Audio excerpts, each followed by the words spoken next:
something you want to learn, you can do that kind of pair up. So check it out, create an account. All you need to do is sign in. We support Privy, so if you don't have a Web3 wallet, you can just log in with your email. But if you do have something like MetaMask or Rainbow or whatever wallet you use, you can connect with that. Once you log in, you'll be able to basically build your profile. So I'm using like sign in with Ethereum here, and you can go here to the profile page.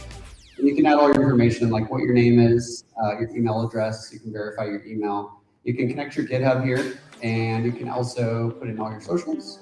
And then you can say like what skills you're really good at. So you can like build this profile on like what you are kind of proud about, right? And then you can also say like what exactly you want to learn. So if you have like a specific thing that you're looking to learn, and you can also say what languages you speak, and you can make your profile public and say if you're open to work opportunities. We'll be working with like recruiters to actually get people in front of recruiters with their digital resume. And you'll kind of get an idea of what that profile looks like if we come here and look at like, we can look at my profile. We have this kind of like user profile page where you can see the user and you can see what they're good at, what they want to learn. You can see what community roles that they have, what projects they're kind of involved with, and you can also see what they built. So you can notice down here we have this kind of like checkbox that shows that because this is a connected GitHub account, we can kind of verify that the source code submitted for this project is like legit, comes from this GitHub. And so this is really valuable for recruiters that are looking for people that know how to build stuff in the space through here. So yeah, check it out. I'd love for you guys to check it out. I think I'm probably gonna have to ditch this microphone because I cannot type and hold this microphone. So I'm just gonna speak really loud. Unless there's a mic stand. Oh, there's a mic stand.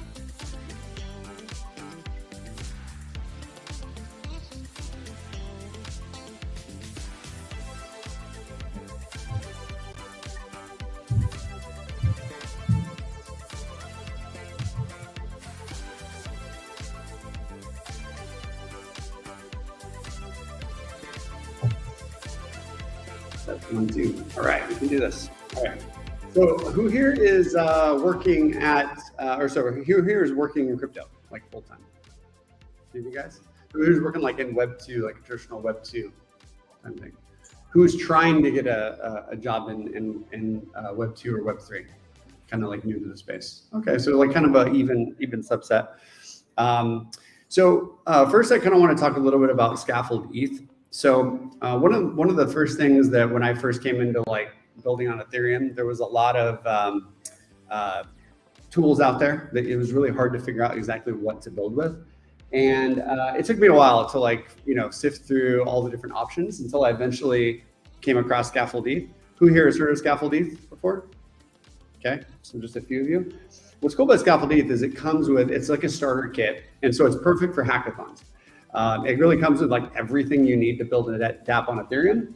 It comes with the wallet connection. It comes with the front end with Next.js. It comes with either Hardhat or Foundry, depending on which chain you want to use.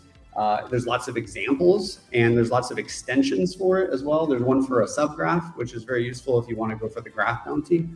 And so it's just a really good starting point to kind of like get your project off the ground. And we're going to use it today for like our little vibe code session. It's got decent docs, like they're really good. They're very simple, but they just tell you exactly what you need to know. Some of the stuff that's really cool about them is they have built-in components and hooks, which I'll explain to what those are. By the way, who's a front-end developer here? Who says, I love front-end development? Then Scaffold ETH is for you, because if you're not a front-end developer, there's a lot of stuff that's already built for you that makes it really easy to implement a front-end for your smart contracts. Smart contracts are very easy to write, in my opinion, especially now with vibe coding. Obviously, if the contract is holding money, you need to be very careful, right? Because the contract is kind of like a safe. But it's a very simple language, like writing smart contracts in Solidity. Where it really gets complex is how you hook up your front end to your smart contract and start building out your UI and make it work the way you want. And luckily with vibe coding, that's a lot easier at this point in our life. But still being said, like Scaffold ETH makes it a lot easier for you. One of the other things is if you go to the Graph Protocol GitHub, there's an examples repository.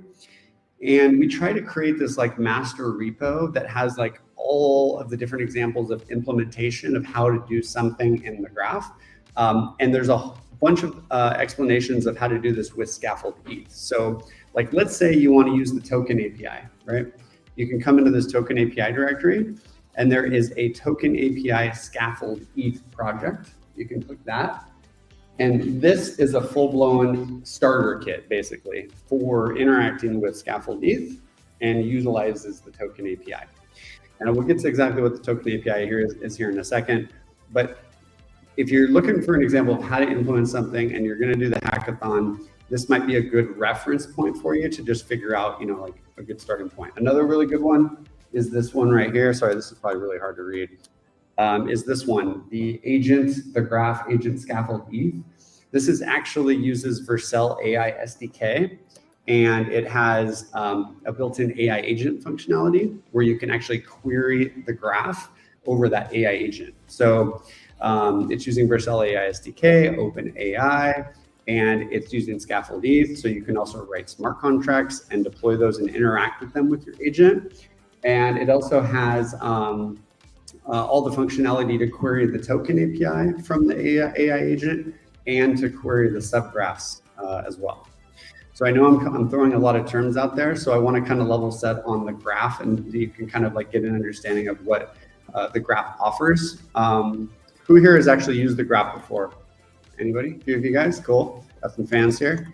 So the graph is a decentralized network for making blockchain data accessible. One of our flagship products is what's called subgraphs, which are GraphQL-based APIs for blockchain data that are very customizable. So if you're a developer and you write a smart contract and you want to extract all the events that come off of that contract into a database, it's kind of hard to do. Like, you need to kind of create some kind of script that runs, and you got to keep track of like blocks, and you got to keep track of like, you know, settlement between the blocks. And so what subgraphs do is they make it really easy to do that.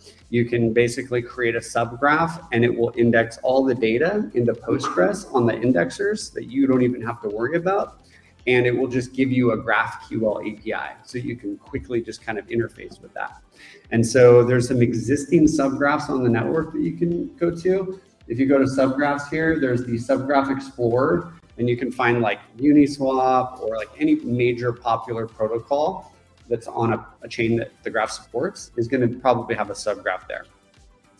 If you want to build your own subgraph, you can use the Subgraph Studio. And all you need to do is know the contract address and give that to the graph command line, and it will basically build a subgraph for you, and it will help you deploy one to the network. So if you're doing just basic events and stuff like that, the subgraphs is the way to go. Substreams is a streaming protocol for streaming data. It's if you want to get more than just event data, maybe you want to do like very advanced stuff, like you want to get transactions, you want to get and everything inside of a block, then Substreams is a really cool product for that. It uses a completely different method of indexing data. It uses Rust, so it's a little more complicated. And by the way, there's going to be a workshop at ETHGlobal, so if you are going on the graph, and this will probably be a little bit more in depth, and we will have a booth, so if you guys have questions, just let me know. But Substreams is Rust-based, and it lets you put the data into any database you want, okay? So if you're building like, you know, something where you need like real-time data for like transactions, or you need something that is not in just a normal event, you would want to look at that. Then we have the token API, which is basically exactly that. It's data about tokens, so metadata, transfers, balances. There's also a Uniswap endpoint on it as well. So if you want to get information about like the current price in Uniswap, or the last swaps that happened, or the last pools that were created, any kind of like DeFi related stuff for Uniswap is in there. And it's a good like thing for if you're going to build like a wallet, or if you're going to build something where you need like token information, right? Like maybe like a community token, then you could use the token API. That is a REST API. So that is completely different. It's not GraphQL, it's a REST API. So it's got all of the endpoints available, and you can just query it with an API key. And that's that. Then there's Hypergraph, which I'm not going to get into today, but Hypergraph is a framework for creating decentralized knowledge graph applications, which is really cool. I know that's a word, like a mouthful, but basically it's this idea of like creating composable data on knowledge graphs on Geo, which is basically using the graph. And so there's going to be a much detailed workshop at ETHGlobal. So if you're going to go into that, you'll learn a lot more about that. But let's just get going. I think I've kind of talked a little bit and just started at least giving you guys a good overview of what the graph is. I think we can like try to build something and kind of go from there. So if we go to, we could do a couple things. We could either use one of our example repos. I think that's probably the best bet. We'll take this like examples project and we can kind of like fork it basically. So if anyone here is new to coding, all we need to do is basically like copy this URL and we can clone it down and we can then go into the directory and then install all the dependencies for it, okay? So on this one, there's only one branch, it's main. So let's go ahead and do that. So we can do git clone and then put in that URL. And this will clone the examples repo. And then we can go into that examples repo and then inside of there's the token API. And then inside of there is the token API scaffold ETH. So I guess we'll try to use this one because I think it's a good example of like, scaffold ETH, but still utilizing something on the graph. So when you would normally, like if you were gonna not use the graph at all, if you go to scaffoldeth.io, there's this command here that will let you spin up an entire project. So you could go there, spin it up, and it will basically install all the dependencies for you, and it will set up the chain, and it will set up the front end for you, and then you'll be ready to go. When we're doing it this way, we're already kind of like have that project set up. We're kind of using this kind of like template, I guess you would call it. And so we need to install all the dependencies for that. So all you need to do is do yarn install inside of that. Did I actually check it out? Let's see.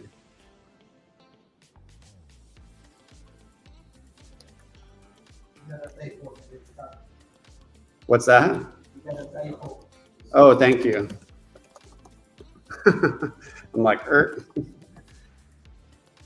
I woke up at 3 a.m. by the way, so if I'm a little off today, then that's why. Okay, so I'm using, some of you guys might notice, I have like 3 terminals open. I'm just using tmux, which just like splits my terminal into split screens. You kind of like with scaffold ETH, you always need a few windows open because you're gonna need to run your chain on one window. You're gonna need to run your front end on another window, and you're gonna need to do all your like command line deploys and stuff in this next window. If you're using like Cursor, by the way, if you're not using some kind of like editor like that, you definitely should be. Cursor is really good, that's what I use. It's got full AI functionality. So I'll be using that today. You can open these into separate cursor tabs if you choose, but I just like to use the command line, so I just tend to keep these open. It's okay, so it's installing right now. So let's just kind of let it go do its thing, and then let's go look through the files real quick. So again, we will go into this token API scaffold ETH directory, and I'm going to load up this project in Cursor.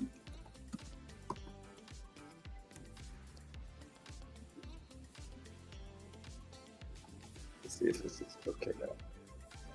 You guys read that okay?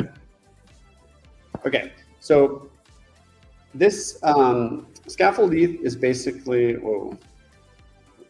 okay, scaffold ETH is basically a mono repo. So what that just means is that it has multiple packages. And so inside of the packages directory, you'll see in this case, the standard scaffold ETH comes with a chain, right? So when you set it up, you choose Hard Hat or Foundry. So this template, when I created it, I used Hard Hat. So we have a Hard Hat directory.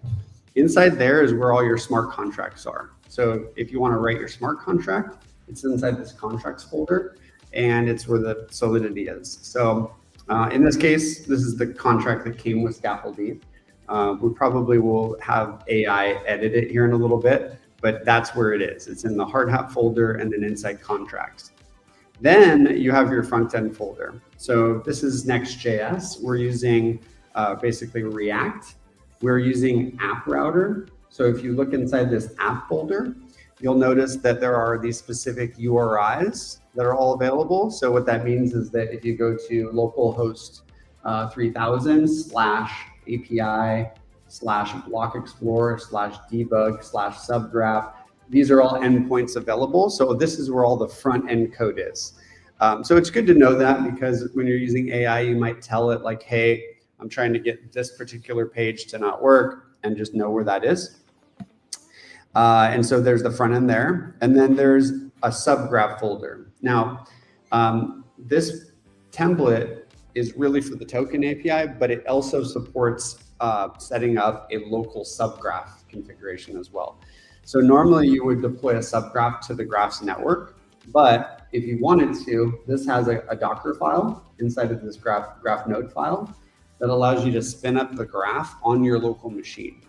So if you're using, has anyone here used Docker? Very simple. Dockers are just like little virtual machines that run on your machine. You don't need to know Docker, but this is the full file for you to spin up and run a virtual kind of subgraph configuration on your machine. So super powerful if you just want to test locally and not use the graph network, because when you do it on the graph network, you're using machines that are not in your control. And so just to know, that's where that folder is right there. So let's see if this is still installing. The internet's a little slow, so we'll let it keep going. So your contract soul is basically a very starter contract. So it comes with pretty much just the basic stuff, like it's kind of a hello world contract. So it has this like basic greeting that we see here called greeting. It has a Boolean, it has a counter, which is like a uint 256. It's got a mapping. So in Solidity, there's this concept of mapping where you can basically map one variable to another variable. And so in this case, we keep track of how many times a particular user changes the greeting. And we also have events that get minted, stuff like that. And we have like a modifier that allows us to basically make rules. So modifiers are kind of ways to like require something to happen. It's kind of like a require statement, very similar. And it allows you to like require that a particular thing gets passed here at a certain time of runtime, basically. And so this is a very basic smart contract, but we'll probably like erase it and just basically build a new one. Why did that fail? No. It's definitely taking a long time to install, like too long.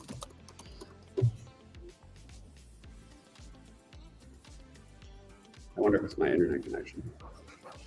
All right, we'll let it sit a second. Okay. And then something else about Scaffold ETH that I want to talk about is inside the Next.js folder, there is a way to configure the scaffold configuration. And something you'll notice is that we have this chains configuration. So when you're using Scaffold ETH, you're going to deploy everything pretty much locally here on your local machine. But at some point, you might decide to deploy your smart contract to like a test net, like base Sepolia or Sepolia. And so you have this kind of like master configuration where you could deploy your contract with Hardhat, and then you can make changes here to where your front end will point to. And so just kind of keep that in mind. We also like use a default API key, which is like the Build Guilds API key. You'll probably want to update that with your own API key at some point so that you have it. Because when you finally move to production, it might slow down and start to use the public RPC provider. And so you'll need to upgrade that API key. And then I'm trying to think what else I can show real quick. Okay, so the specific build of the token API of Scaffold ETH has this concept of hooks and components. So similar to Scaffold ETH. So who here knows what a hook is? Okay, I'll explain. So generally speaking, when you're building a front end and you're creating an application for your front end, you're either writing it in JavaScript or TypeScript. Hopefully you're writing in TypeScript. You should definitely be always asking it to do TypeScript. AI is probably smart enough to always write in TypeScript because it's easier at TypeScript. But all of the functionality that comes with Scaffold ETH uses hooks. And so what this allows you to do is it allows you to easily reference a hook to do some specific thing over and over and over again. And so if we come to Scaffold ETH and we look at this interacting with your smart contract on the docs page, you'll notice that there's two hooks that are like at the very top that are the most important. One is the read contract hook. So this is what a hook is. So it's basically allows us to say, okay, well, we want to create a variable and get back some data from the response, from the hook, and we can put that data into whatever we want to name it. So in this case, we're creating a data object that's called total counter, and we can just call the hook. So here's, we call the hook called use scaffold read contract. And what's cool about the hook is it takes in these special types. Okay, so if you heard the word types, what that means is it's like you need to pass in this string to get back whatever you need to do. And so if you were to look at this hook, it would take in a certain requirements. So in this case, it takes in 2 strings, actually 3 strings as optional arguments. And it allows us to see what the greeting is, or the greeting counter. So all you need to do on your front end is exactly point it to this docs page anytime you want to read anything from the blockchain. And as long as you have this kind of like contract defined in your configuration, you'll be able to read that data. So in this case, we're passing in an address. So this is what an Ethereum address looks like. If you're not familiar with that, it's basically this like long string, which is basically a hash. And we're able to get some data back. The other hook that's really cool is the use scaffold write contract hook. So if you want to read contract data from the blockchain, very, very simple. You can just run this read. But if you want to actually write contract data, then there's a whole nother hook for that. And so here we can just reference what the name of the contract is, and then do that kind of use scaffold write contract. And here's an example of what we're doing with a button where we're saying like, well, we want someone to be able to change a greeting. They can come in here and set the greeting. They can take in specific arguments. They can pass value in the transaction. So like, it makes it really easy. And so if you're using AI, you can kind of just point AI at this page and tell them, hey, I want to build this smart contract. I want my front end to do this. And it will kind of automatically know how to do that. This is not installing. I might have to start from scratch here. I should have definitely installed this ahead of time. Let me try this. Let's do this. Let's start from scratch again real quick. So we'll go here to Scaffold ETH and we'll run this command so you guys can see the flow. So I'm going to do cd temp and I'm going to run this npx create ETH at latest. It's going to ask me if I want to install that package. I'm going to say yes.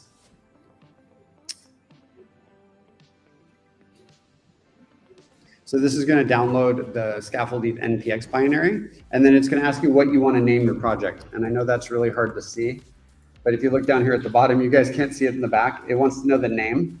You know what I can do is go like this. There we go, so you guys can see. So it asks us, what do we want to name a project? So we'll call this ETHNY or ETHGlobal NYC. It's going to ask you what framework you want to use. So in this case, I personally like Hardhat. If you're new to crypto, Hardhat's been around a little longer. Foundry is a little faster. This is basically like your chain that you're running on your local machine. It's like a tool for like testing your smart contract. So it's really up to you. I would just use Hardhat. So this is going to install all the dependencies. Let's hope this one doesn't fail. And we'll try to use this project to build something right now. I'm not sure why this one's failing. But. So at this time, what it's doing is it's basically installing all of the contents from the package that are required. So like with any project, you have certain packages that are required. And then it basically initiates an empty Git repository, and then it formats all the files so that they look pretty and there's no like formatting issues. So let's go into ETHGlobal. So it's the same exact setup inside this folder. If we look at it, we have this packages folder. And in this case, we just have only the two different directories. So we have the hard hat and the Next.js. Because if you don't choose like an extension, or it only comes with these two different packages inside of your project. But let's say you wanted to build a subgraph. There is this subgraph extension here where you could have just done this -e flag, and it would also add in this extra code. And so you might want to, if you're going to hack at the hackathon and you're going to build something specific, like maybe base or something like that, or like here's a Chainlink extension for Chainlink, or like let's say you're going to do an ERC 721, which is like an NFT. There's a special one for that. So maybe look at the extensions to see if there's one is available. And then at the time of you deploying it, there we go. Okay, this one's working. I don't know what's going on with the other one. Okay, so I'm going to go into the ETHGlobal NYC directory here. And sorry. Okay, so inside of here, I'm going to run yarn start. Okay, we're finally going to get to doing some coding here. I talked too much. Sorry, guys. All right. Okay, so now yarn start is going to spin up our blockchain. Okay. So if you're running Foundry or Hard Hat, your blockchain, you'll know it's working when it says ready. Sorry, yarn start is going to spin up your front end. Sorry, I needed to do yarn chain. What am I doing today? Yarn chain is going to spin up your blockchain. Yarn start over here is going to spin up your front end. So here you'll see all these like private keys will pop up. Don't use those for a main address. Those are just for testing. And then over here is your front end. Okay, so this is going to be your Next.js running on port 3000. Then down here, we can do a yarn deploy, -- reset. So if you do yarn deploy, it's going to take that smart contract that comes with Scaffold ETH, which is inside this hard hat folder right here. And it's going to deploy it over here on the left to your chain. Okay, so you'll see that we get some output.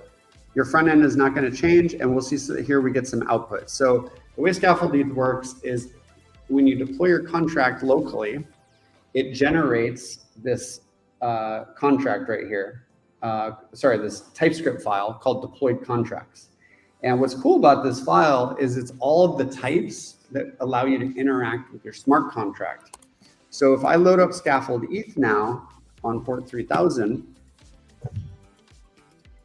give it a second. It just needs to compile.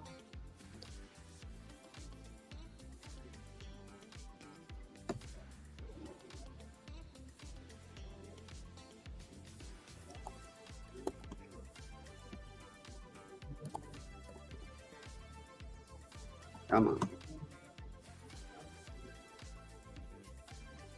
My machine is not running good. Let me try closing this.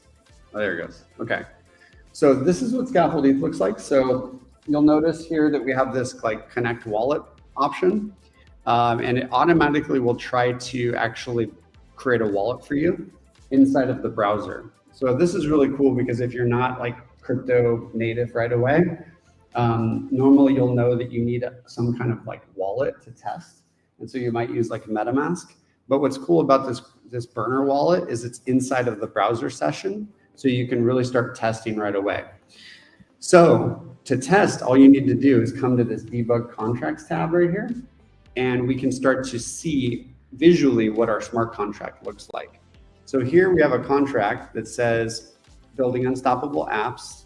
It has an owner, it has a premium and a counter, and it has a function to read and a function to write, two functions to write that allow us to set that greeting. So if I come here and say ETHGlobal NYC and hit send, it's going to say I don't have enough funds to pay for gas. And that's because we're using this burner wallet, but it doesn't have any ETH in it. So it gets randomly generated a private key and stored inside the browser. But we have this little button right here that lets us get some funds in the top right corner. That will give us some ETH. So now we have, $4,717 in ETH. Yay for the price of ETH, by the way. And then hit send. And now it's going to update. So now we'll see that I made a change. And then we got that like greeting update, right? And we could say like, hello, what's up? And hit send. And we're basically creating these transactions and we're testing our smart contract at this point. And so if we come over here, we'll see that output. We'll also see everything that's happening with our front end, and we'll see if there's any console log, like if we do a redeploy. Now, if I do another deploy and I reset, this will basically force a new contract, and it will basically wipe out everything that I just did, right? And let me start from scratch, okay? So let's try to build something like vibe code. Does anyone have any cool ideas of something that they would like to see? I always like to ask. Anything interesting? Does anyone want to dox their hackathon idea and I'll try to build it right now? Now I'll just give you the source code. Any ideas? No? Lending protocol? Oh, that's good. Like, okay. That's a tough one though, but yeah, we could try. Let's do a basic lending protocol. I like that. Okay, so I'm gonna completely wipe away this screen over here because we're not gonna look too much at the code, but like, okay, so I'm gonna say, okay, my contracts are in @ and I can choose your contract. I want to make a basic lending protocol with a stable coin. You know, let's see. And by the way, over-collateralized lending stablecoins are very complex. There's a challenge on the Build Guild on the Speedrun Ethereum that goes into them. I would highly recommend you guys take those. And that will like teach you about that stuff. There's actually a whole bunch of challenges. If you go to speedrunethereum.com, a little side quest real quick. If you come to Speedrun Ethereum and you're kind of new to building on Ethereum, there's all these different missions you can do or challenges where you can build different things on Ethereum. And one of those is this over-collateralized lending and one on stable coins as well. So check those out. Okay, so let's go back. So we want to make a basic lending protocol. So does anyone know what a lending protocol is? Basically this idea, you know? Yeah? Anyone not know? Okay, well, why don't you explain like briefly? Either one.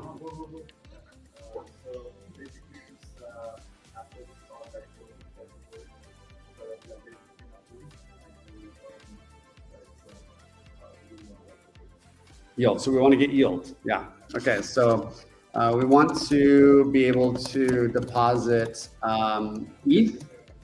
We want to be able to deposit ETH and get back something in return and gain some yield on our ETH, something like that.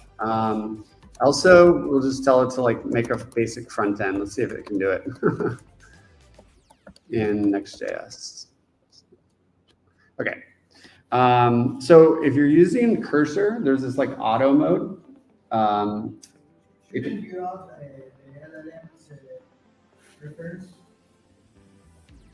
Yeah, that's here. Yeah, so this is like me choosing what LM I want to use.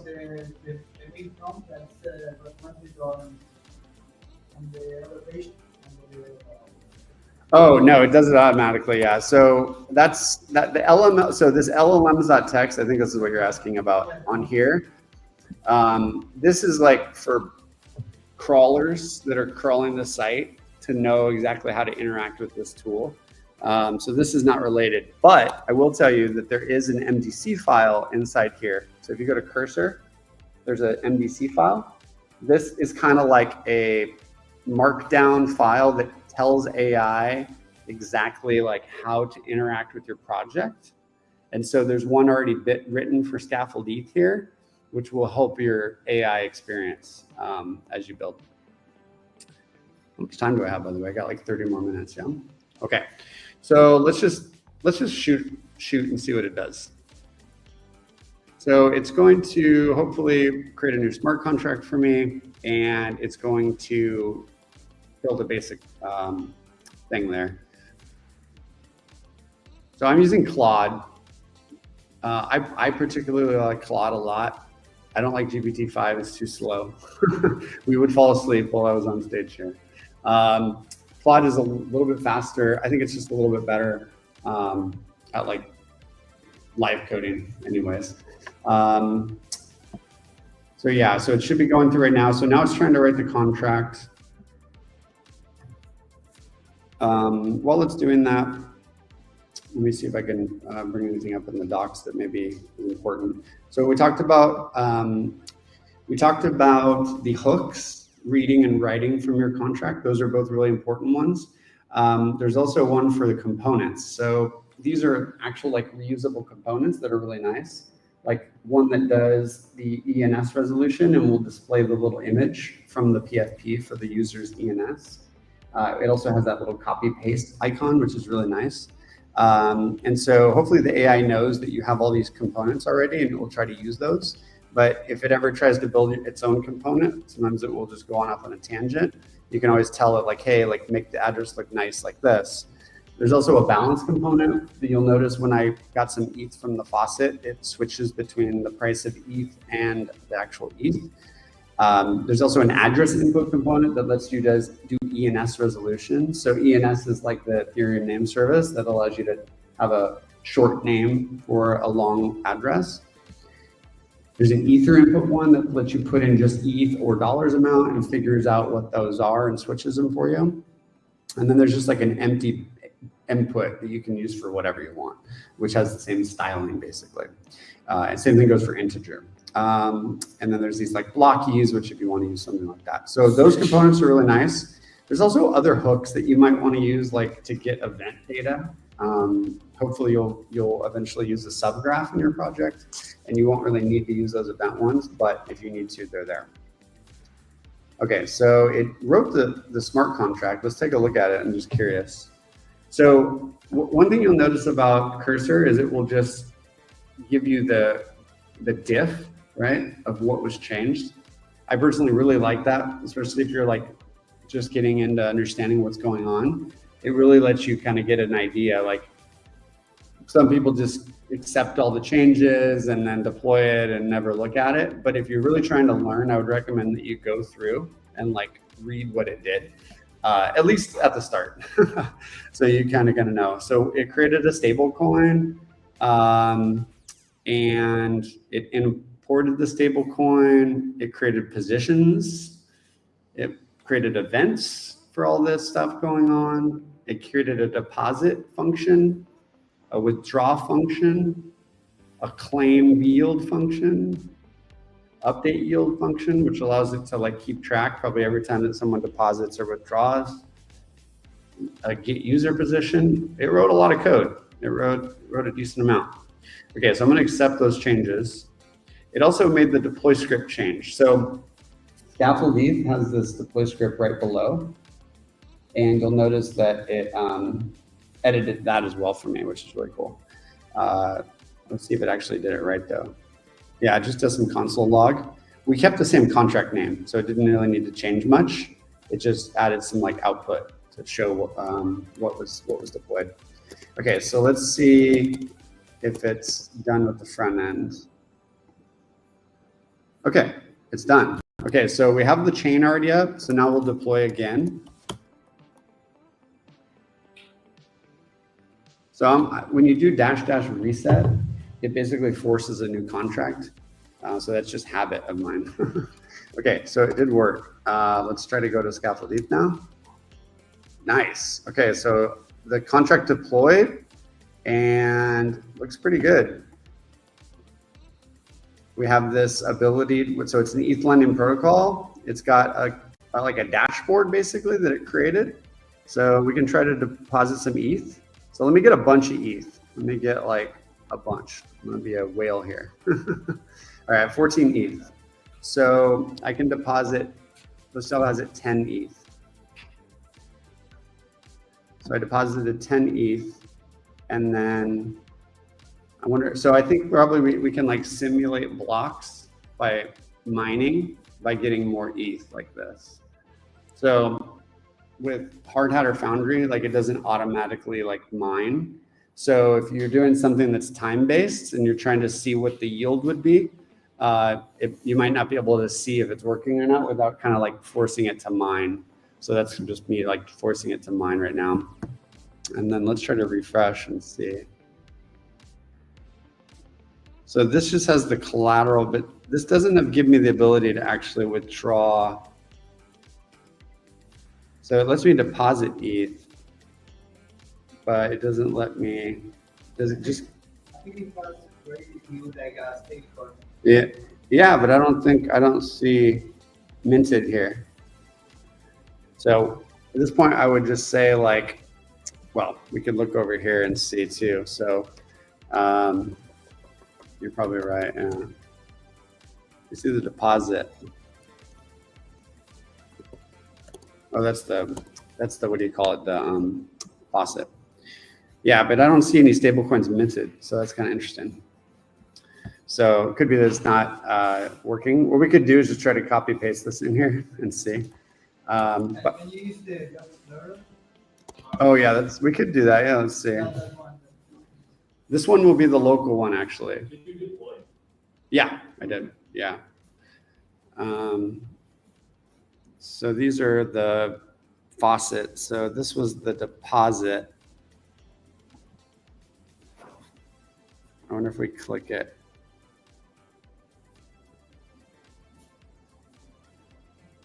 Yeah, it's hard to debug it, but it's all like encoded. What I would say is like, let's see, let's just type it in real quick and say like, I'm not sure if this minted these stable coins. How can we make it clearer? All right, let's see what it does. And then after that, what I'll try to do is I'll try to point it at all the documentation for the token API, see if we can get that working. Just like try to do a very basic thing like an integration with the token API. Because if you're hacking the hackathon, you'll write your smart contract, right? If you're going to write some smart contract, you'll deploy it. You'll set up someone will create a front end for you. You might need a subgraph, right? Because you want to get all the data from your smart contract. So you'll do that. That's really easy to do. You can just go to thegraph.com and go to the studio and create a subgraph on the page, and it will walk you through how to do it. Very simple to do. And then maybe you might want to get some information in your front end that isn't available in your subgraph. So we'll kind of assume that maybe it's the token API. So it's doing a bunch of code changes. So but while that's doing that, I'm going to kind of context switch a little bit here. So if you go to thegraph.com and you go to this docs section, there's pretty good docs for like all the stuff related to the graph. There's a whole section on subgraphs. Again, subgraphs are really easy. There's a CLI to like create a subgraph and deploy it, and it will automatically build a complete subgraph for you as long as you have the smart contract verified. So whoever's deploying your smart contract, make sure they verify your smart contract and you'll be good. And then substreams is a little more complicated. I wouldn't recommend it for a hackathon unless you're a Rust developer and you've maybe have some experience with data and understanding like how blocks look and how the event is the data is structured, because it is a little bit more complicated. But what I want to show is the token API. So the token API has EVM endpoints. Those are going to be most important for you, and they're all listed here.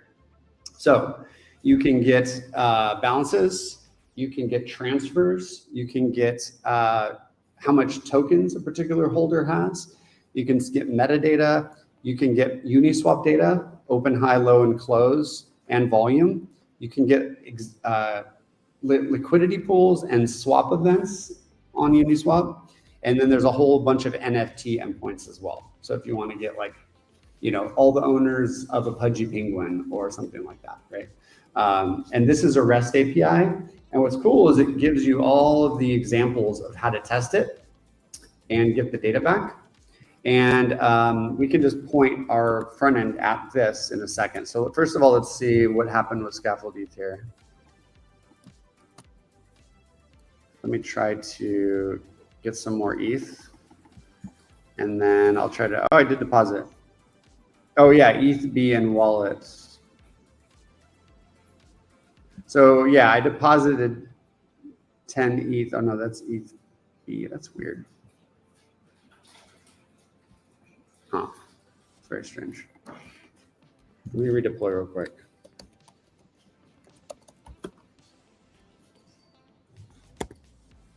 stablecoin is a very complicated thing to demo on stage, by the way. But it's you know, I guess it's a good thing to see if you can vibe code it.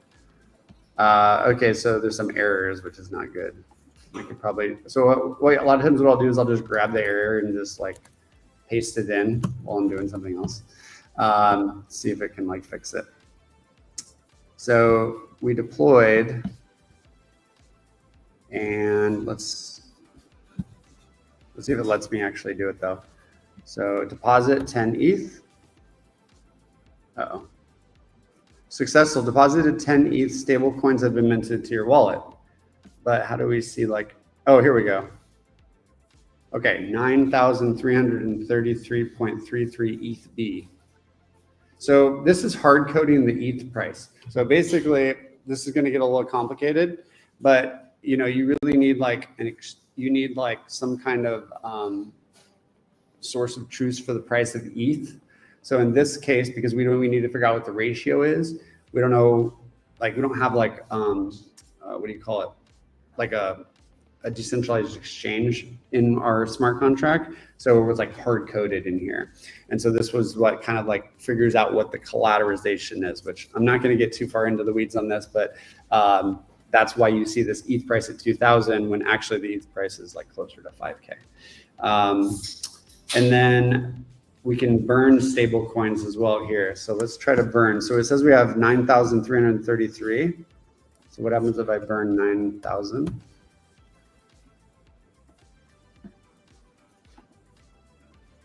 Okay, it's working. So now I only have 0.3 ETH left. So it's working. It's a very basic, yeah. You're gonna ask a question? Yeah. So, I mean, for the price, there are like molecules. So I don't know, like, whatever, like, does it calculate like price from our molecules? Yeah, that's what you would want to do, right? So the question is like, how do you get the price? You would, yeah, reference an error like Chainlink or something like that. Or like, I think you might be able to get it from Uniswap or something if you like inherit the contract or something like that. In the stablecoin challenge, you'll kind of learn more about that, but it's hard coded as well. But this is a really good kind of walkthrough if anyone does want to understand how stablecoins work and wants to learn about over collateralized lending as well. There's videos from ETHCC, I think it was, no, ETH Prague, on the ETHGlobal YouTube that go over these topics as well. So if you want to watch those, they're really useful as well. Okay, so let's try to just integrate one. We have like 15 minutes. So I just wanted to try to integrate the API in here. Let's see if we can like one-shot it. So I'm going to say like, all right, we're going to go to the graph docs. Where is it at? The graph.com/docs. We're going to go to, oh my God, why is my computer? The graph. I know, all of a sudden it like freaked out on me. It was working fine. Okay, docs. Okay, so token API and EVM endpoints. And then we'll just go like this. We'll say like, I also want the interface to look like a wallet so I can showcase the top 10 most popular tokens and get info from the graph token API. Okay, and I'm just going to paste in that link there. And I'm trying to think if there's also like, trying to think how else you could do it. You could give it the Swagger endpoint, which sometimes is useful because then it'll have everything. But I don't know how to get it here. I was trying to figure out one page that might have all the things, but okay, so we're going to need to authenticate for the API. So that's one thing we're going to have to do. So let me just start it real quick. And I'll just say I will set the graph token JWT like this for that API. So I need to make this and I need to basically add that env file. So in Next.js, I have an env example. So I can just rename this to .env.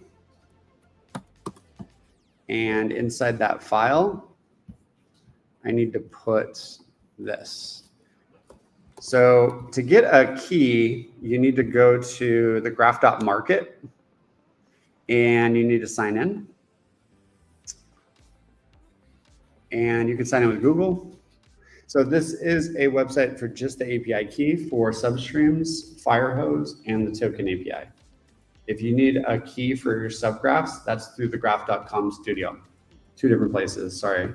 It's a little confusing. But so I've actually been querying the token API. I already have a key. So I can just go ahead and grab, well, let me just make a new one. Demo, create, and here it is. Okay, so I can just copy it and I can paste it here. It's a long string. It's basically, it's a jot key. Okay, so now let's see if it's able to do it. Okay, so it's creating everything. So what I will say, if I could have gotten it to work, is the demo that I was gonna do is using that GitHub repo. So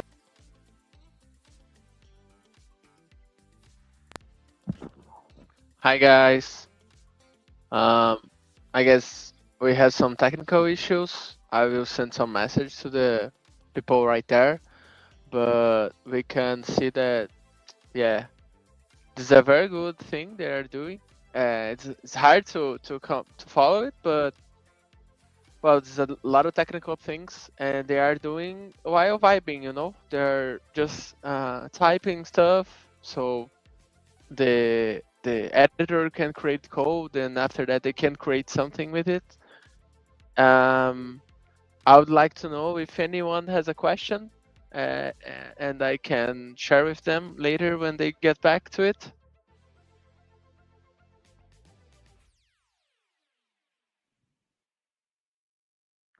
I'm trying to reach out actually to see what's going on the other side of the video. But if you guys can share what your thoughts right now on the construction they are doing, would be great for us to have a communication. And yeah, that's it. I'm waiting on a question actually.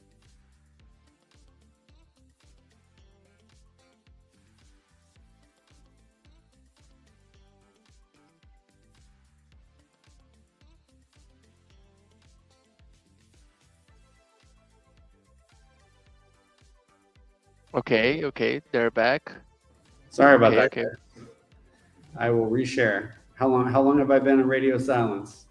I guess 40 seconds, 1 minute. Okay. That's not bad. Okay. Okay. All right. Thank you. Okay, so it's going through, it's doing it. Okay. Why is it trying to move a file? Uh-oh, AI is getting weird on me. So basically I'm trying to just give like a wallet interface. I gave it the API key. It's defined here, the graph token jot, and it should be creating everything. Let's see what it does. Oh, wow, that looks pretty good actually. Looks really cool.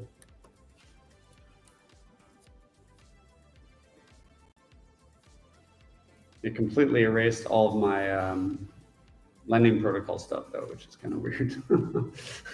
I guess it assumed I was just starting over.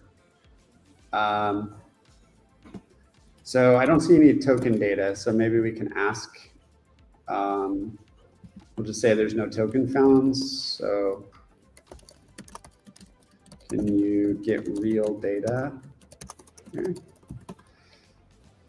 So it still looks pretty good though. Looks like a good wallet. So we can go to view, developer tools, and let's see what it looks like on mobile. It looks pretty good.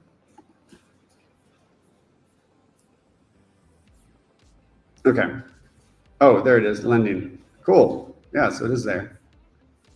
That looks pretty darn good for AI just to make like a couple minutes. It says the environment variable is not set up, but yeah, it is. It's right here, right? I might need to restart the development server maybe. Try to restart real quick. So sometimes you might have to restart React.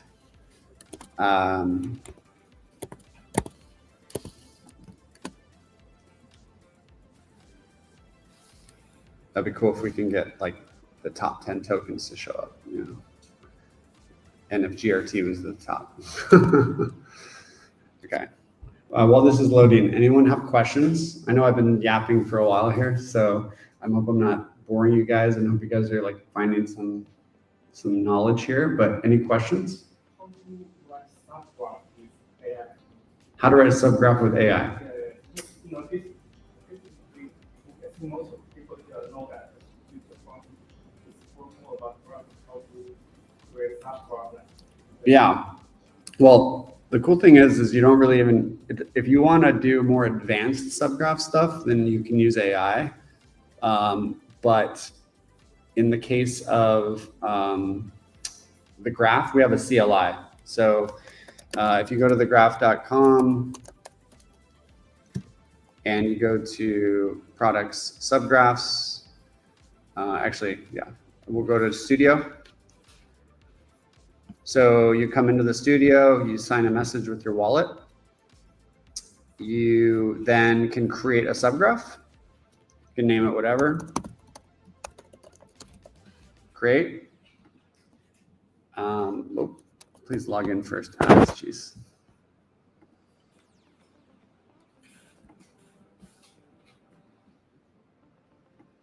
Okay, so subgraph studio.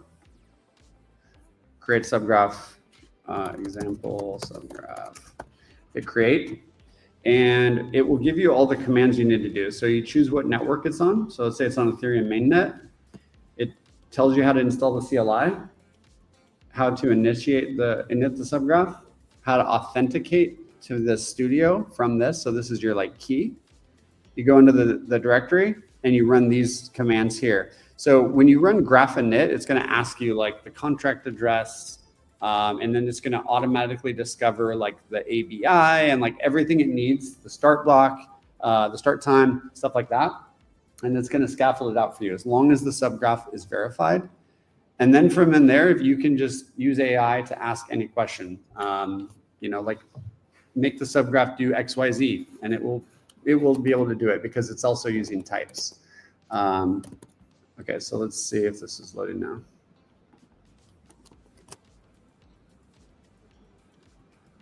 Huh, it says no tokens found. It could be because I don't have any tokens in this wallet. Maybe if I disconnect and connect with like this, my actual wallet, let's see. Oh, nice, it worked. Cool, so that's pretty good. It's on the wrong network, so it's a hard hat. Wow, so it is working. So it doesn't show the price though. It looks like the prices aren't working unless this is just really $1.70, which is really, really bad. But you get the idea. Like we were able to integrate with the API. Oh, this is fake data though. So use real data. I have set.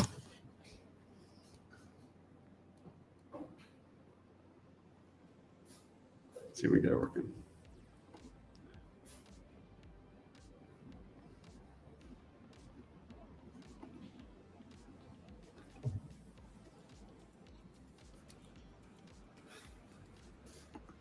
Oh, it needs to be a .env.local. Okay. I did not trust you. It was checking if you really have the secret. Yeah. Okay, I'm going to connect back to MetaMask. Well, let's try it. Okay, it's still updating. Yeah, it's like fake data because I don't have that much money.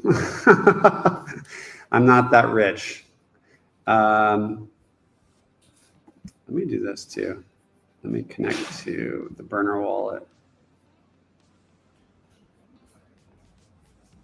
Huh. Either way, it's able to do like pretty good stuff. I think it was very close to getting it. So it wants to restart it. Let me try to restart it one more time.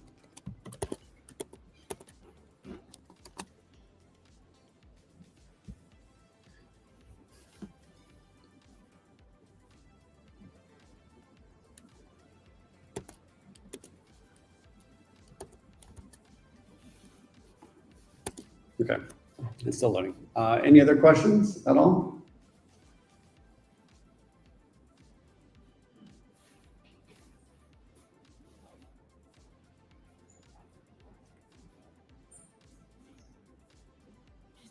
This is so weird. Huh. No tokens found for your wallet. Oh, can we just, let's ask it, display top 10 tokens by price, even if I don't own them. Let's see what it can do. So I'm just going to try to get it some data in here so it looks good. Some questions in the Oh, there's questions in the chat. for example, IDH Is it where how do I see it? comments. Here. Ah, okay. It was asking some hackathon ideas, maybe payments, split payments. Maybe you want you to suggest some hackathon ideas for the graph. Yeah, for sure. So for the bounties, so if we look at ETHGlobal NYC, I need to remind myself exactly what the bounties are, but like, let's look real quick. There's basically two different categories, I believe. Come on. Okay, here we go. So if we go to prizes and we'll go to the graph. Where is it at? Here we go. So it's $10,000 total for the graph. It's split up in two different categories. So one is the best use of the graph token API or subgraphs or substreams or usage of our AI MCP servers. So we also have a subgraph MCP server and we have a token API MCP server. So I would say bonus points probably for AI related stuff because we're trying to get people to build AI related stuff on the graph. So I would highly recommend maybe having some kind of like agent or some kind of,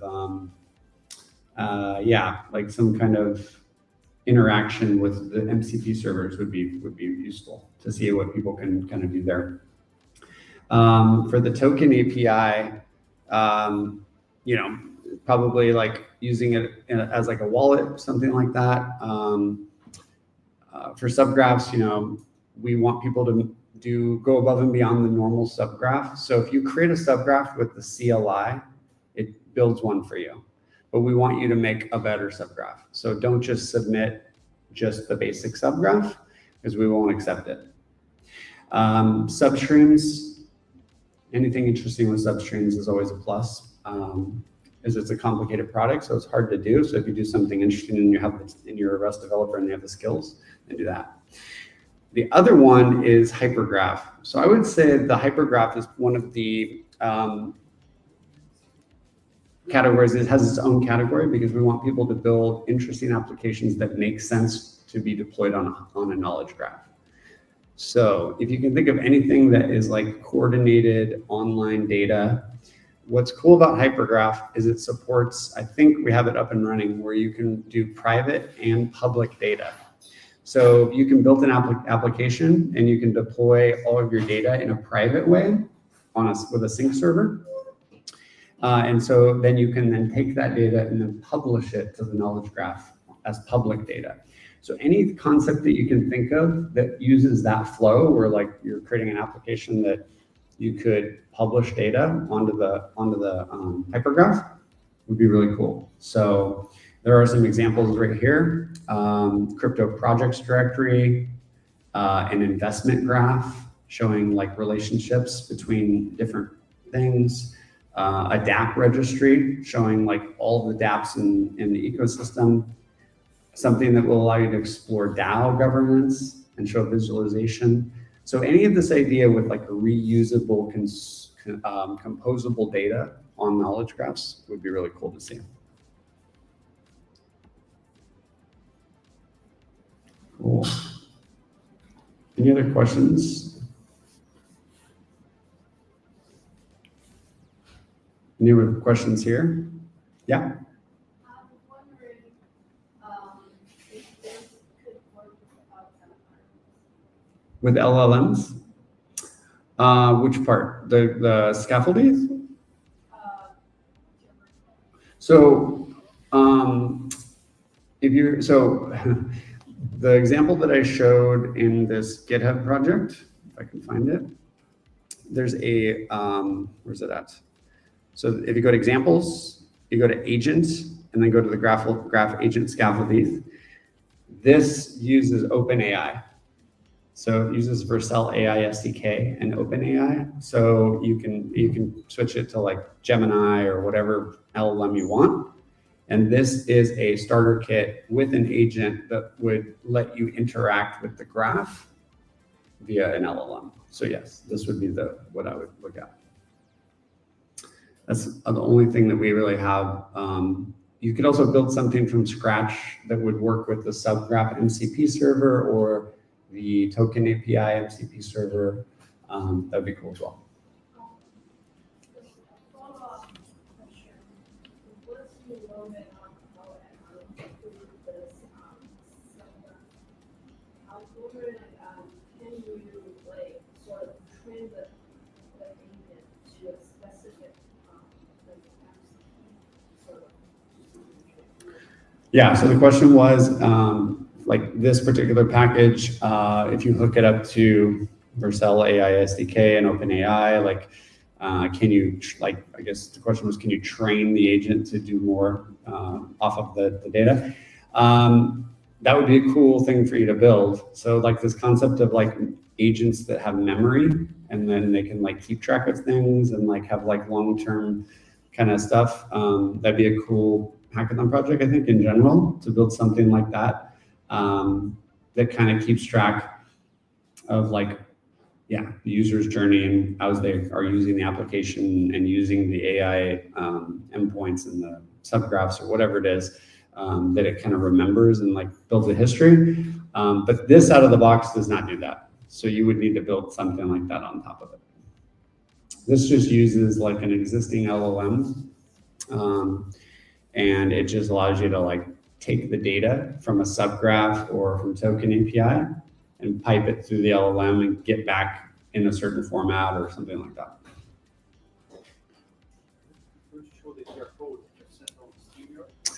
Yes, yes. Here? Yeah, go to the private chat. This one right here? Yeah. So Cool. this QR code to be the submission form. And the graph is really tell you in the report. Here. Tell for the live. Yeah, the graph is giving the bounty of up to $1,000 to 3 projects. The submission form is there. And 40 valid submissions. Pretty much everyone here in the room, maybe some of you watching the stream too, will get a swag bag. They have air tags, those little air tags, the graph. They have t-shirts like this. Not this one from Brazil, because this is super special. You need to go to Brazil to get one of those. But there are some others that are way, way cooler that you can get in the ETHGlobal too. So scan this link. This is a submission form. The deadline is Sunday at midnight, New York time. So we are going to be reviewing those submissions next week. So it's great, 2 for the price of 1 if you participate in the hackathon. Okay. So everything that Kevin showed today can be a good project, good submission. Are you going to be judging too in the hackathon? For the graph, yes. Okay, so listening to his ideas is going to be a great judges, and it can earn an extra bounty. Learn and earn at the same time, right? Good. Yeah. Thank you so much, guys. I really appreciate your time. I'll hang out here for a little bit and answer questions. But dude, yeah, build something cool, and it was awesome to see you guys here. Thank you so much for coming. So we'll hang out for a bit. Thank you. Thank you.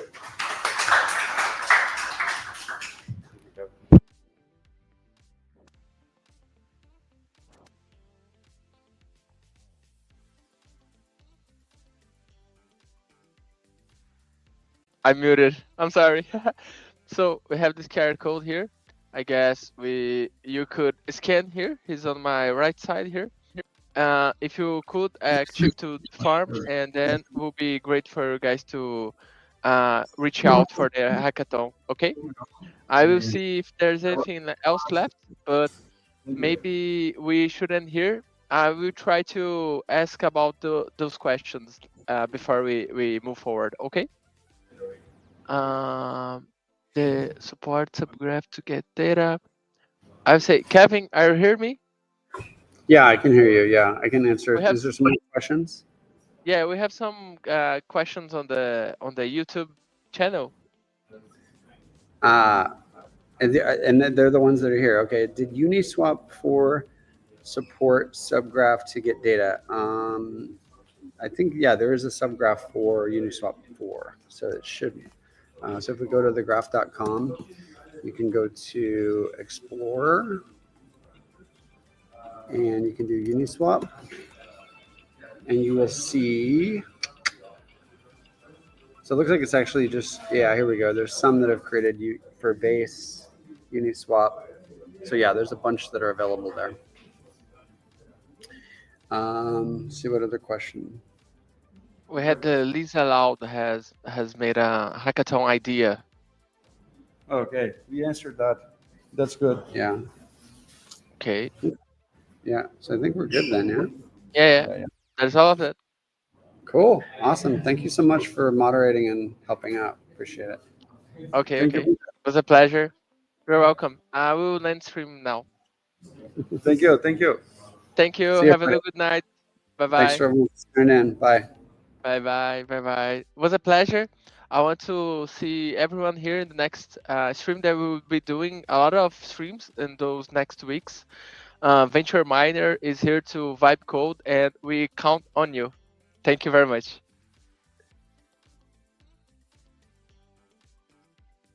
Bye bye. Bye bye.